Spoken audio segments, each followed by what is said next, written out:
12º vida do meu professor de economia, Olavo de Carvalho já deu pitaco sem entender de Marx e Keynes.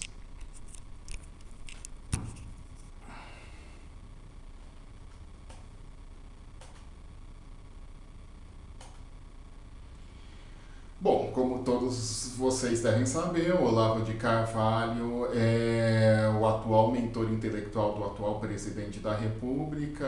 Ele era um astrólogo, ele tinha deixado a escola no meio, aí ele é um autodidata que decidiu se autodenominar filósofo. E aí ele ganhou fama que ele escreveu colunas em 1998 e 2005 na época, no Globo, na Folha, no Zero Hora, aí depois ele virou celebridade de internet. E aí ele adorava dar pitaco sobre política, economia, filosofia, física, química, biologia, medicina, geologia. E aí, mais recentemente, nós vimos especialistas de todas essas áreas mostrando aí que quando ele abria a boca para falar dessas coisas era para falar merda. Aí eu pensei que daqui a pouco até talvez vai aparecer algum especialista até em astrologia para falar que ele fala merda até em astrologia. E mas por muito tempo não foi assim, porque muitos acadêmicos pensaram que a melhor coisa que se podia fazer em relação ao Olavo de Carvalho seria ignorá-lo, porque achava-se que falar de respondê-lo podia ajudar a dar ibope, mas isso acabou, eles viram que isso estava errado, porque o Olavo de Carvalho teve ibope mesmo assim, e pior, ele passa muito tempo falando sem ser respondido.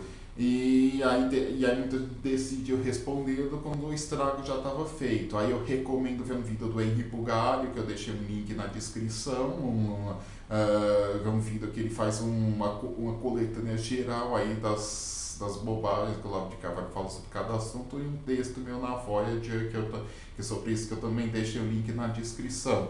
Mas aí eu já percebi aí o potencial de danos que este elemento podia causar. Eu participava da comunidade Olavo de Carvalho nos odeia no Orkut, e aí quem frequentava essa comunidade provavelmente conhece essa imagem.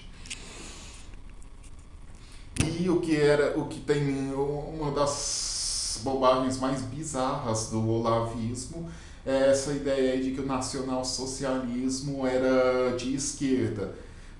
Porque além de ter vários motivos para dizer que isso é um absurdo, um em especial. O Olavo de Carvalho já escreveu texto elogiando o Franco, e o generalíssimo Franco teve a ajuda da Legião Condor do Hitler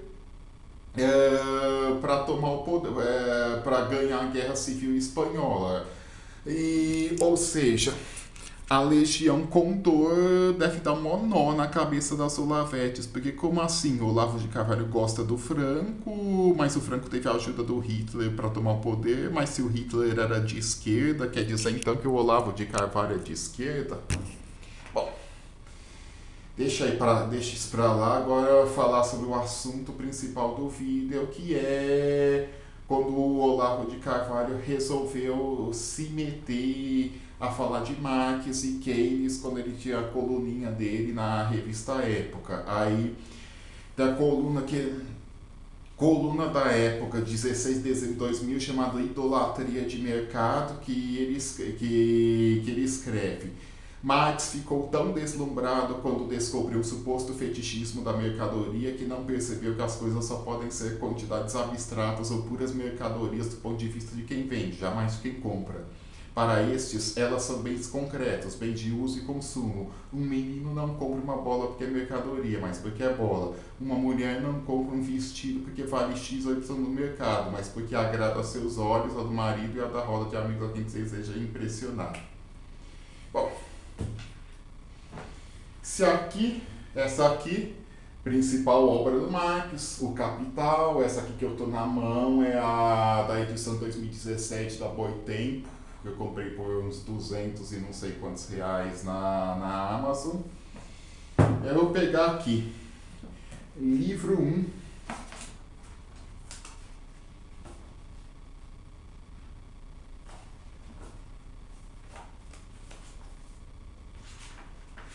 abrindo primeira página do primeiro capítulo, a mercadoria. Está escrito: toda coisa útil como ferro, papel deve ser considerada sob um duplo ponto de vista, da qualidade e da quantidade. Cada uma dessas coisas é um conjunto de muitas propriedades e pode por isso ser útil sob diversos aspectos. Descobrir esses diversos aspectos e, portanto, as múltiplas formas das coisas é um ato histórico. E o mesmo pode ser dito do ato de encontrar as medidas sociais para a quantidade das coisas úteis. A diversidade de medidas das mercadorias resulta em parte da natureza diversa dos objetos a serem medidos, em parte da convenção. A utilidade de uma coisa faz dela um valor de uso, mas essa utilidade não flutua no ar. Condicionada pelas propriedades do corpo da mercadoria, ela não existe sem esse corpo. Bom, o Marx, na primeira página do primeiro capítulo, definiu o que é valor de uso, ou seja, ele sabe que o menino compra uma bola porque é bola. Ou seja, ao tentar refutar Karl Marx, cuja obra principal tem 2.500 páginas, parece que o Olavo de Carvalho não compreendeu ou não leu o que está escrito na primeira página. Aí, por isso que eu quero deixar bem claro, eu não estou fazendo esse vídeo para discutir opiniões. Não é que o Olavo de Carvalho tem uma opinião sobre o Karl Marx que é negativa e eu tenho uma opinião que é positiva, e aí eu estou querendo mostrar que a minha opinião é melhor que a dele. Não, porque não se trata de opinião. Eu estou querendo, não estou criticando a opinião do Karl Marx, do Olavo de Carvalho sobre o Karl Marx, porque o que ele tem sobre o Karl Marx não é opinião, e sim desconhecimento. E aí, sobre quando o Olavo de Carvalho também se meteu a discutir o Keynes numa coluna escrita na revista Época, em 16 de setembro de 2000, chamada Palmas para Keynes. Ele escreveu: a mágica besta da economia keynesiana consistia em fazer do Estado o maior dos capitalistas, colocando-o à frente de grandes projetos industriais. De imediato tinha efeito formidável, porque gerava empregos. A objeção que a longo prazo isso resultaria em inflação de diabos, impostos subiriam até os céus, operários seriam pagos em papel pintado, teriam de se matar para trabalhar, para suscitar uma burocracia cada vez mais voraz. Keynes respondeu com célebre evasiva: a longo prazo estaremos todos mortos. Keynes de fato morreu em 1946, mas a maioria dos americanos ainda viveu para carregar o Estado keynesiano nas costas até que Ronald Reagan cortasse os impostos em 1981, iniciando a recuperação econômica que os Estados Unidos se beneficiam até hoje. Aí vamos lá. Keynes, principal obra dele, Teoria Geral do Emprego, do Juro e da Moeda. No capítulo 24, ele escreveu a opinião dele sobre qual deve ser o papel do Estado. Aí ele falou: eu entendo, portanto, que uma socialização algo ampla dos investimentos será o único meio de assegurar uma situação aproximada de pleno emprego, embora isso não implique a necessidade de excluir ajustes e formas a toda a espécie que permitam ao Estado cooperar com a iniciativa privada. Mas fora isso, não se vê nenhuma razão evidente que justifique um socialismo do Estado abrangendo a maior parte da vida econômica da nação.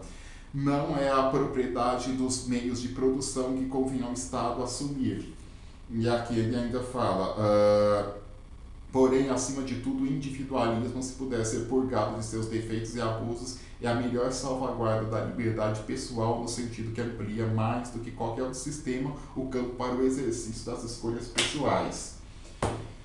Ou seja, o Keynes falou de socialização do investimento, que não tem nada a ver com estatizar a economia, e sim uma agência pública definir o nível de investimento que é ideal. O Keynes achava que o papel do Estado era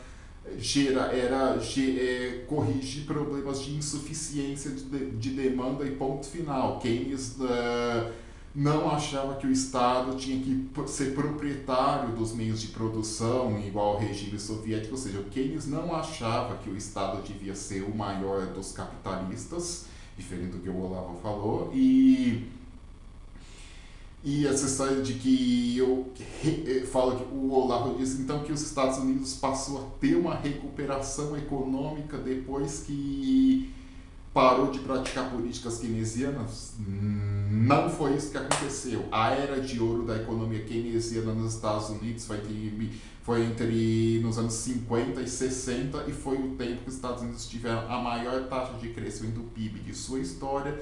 E mesmo o corte de impostos do Reagan de 1981, como foi aliado ao aumento do gasto militar, e o próprio corte de impostos ajudou a fomentar a demanda, não dá para dizer que o Ronald Reagan acabou com o keynesianismo, apenas que trocou o keynesianismo social pelo keynesianismo militar. E essa história aí de relacionar o tempo da economia keynesiana com o operário ser pago com papel pintado é outra bobagem, porque desde 1971, quando acabou o Bretton Woods, aquele do qual Keynes participou da elaboração, não tem mais qualquer valor entre a moeda do Estado e o metal, ou seja, independentemente de Keynes, todo mundo é pago com papel pintado, e ainda assim, em qualquer país desenvolvido, a inflação está sob controle, aí, em nenhum lugar, país desenvolvido, a inflação passa de 2%. E o Olavo de Carvalho não é nem original para falar mal do Keynes, é uma reprodução aí de alguns seguidores da escola austríaca que quer colocar o Keynes na extrema esquerda, que pintam o Keynes de vermelho. E até teve um bom texto do Paul Davidson dizendo que o Keynes teve dificuldade de entrar na academia norte-americana logo depois da Segunda Guerra Mundial por causa do macartismo. Só que também uma ressalva precisa ser feita. Não é só o Olavo de Carvalho e os seguidores da escola austríaca que pintam o Keynes de vermelho. Também tem economistas pós-keynesianos de esquerda que acho que erroneamente tratam o Keynes como um de seus. Eu já falei no vídeo explicando por que isso é errado. Ou seja, enquanto o Olavo de Carvalho pinta o Keynes de vermelho para falar mal dele, tem economistas de esquerda que pinta o Keynes de esquerda para falar bem dele, e ambos estão errados. Bom, e aí chegando aí perto do fim, é bom lembrar que muitos defensores do Olavo de Carvalho, quando vem o mestre sendo criticado, eles se comportam do jeito que acaba confirmando o teor das críticas, ou seja, eles não se atêm ao conteúdo da crítica ao Olavo de Carvalho, e sim faz xingamento, fala que tenta desqualificar, fala que está a serviço disso ou daquilo, e acaba confirmando aí que é um rebanho que tem muita idolatria ao pastor e que parece ser inculto a ter dificuldade de discutir o assunto da crítica em questão. E muitas vezes o Olavo de Carvalho, para se defender dos críticos, ele fala que os críticos dele não conhecem a filosofia, se tinha que conhecer a filosofia dele inteira para falar mal dele. Só que não precisa não. Eu não entendo nada de Aristóteles, eu não sei então se o que o Olavo de Carvalho escreveu sobre Aristóteles é bom ou é ruim, mas isso não me impede de, ao ver que ele escreveu bobagem sobre Marx e Keynes, como é coisas da minha área, eu expor porque ele está falando bobagem. E assim, tem muito crítico do Olavo de Carvalho que gosta de mencionar o fato que ele fala muito palavrão, de falar muito em cu, mas também acho que isso não é muito problema. O problema é falar é falar de coisa que não entende, mas ter uma linguagem chula não tem problema nenhum. Tanto que a Maria da Conceição Tavares, que é bem diferente do Olavo de Carvalho, fala um monte de palavrão também. E por fim, eu gostaria de lembrar como é triste que uma pessoa dessas seja o principal mentor intelectual de dois ministros da educação, tanto Vélez Rodrigues quanto Weintraub.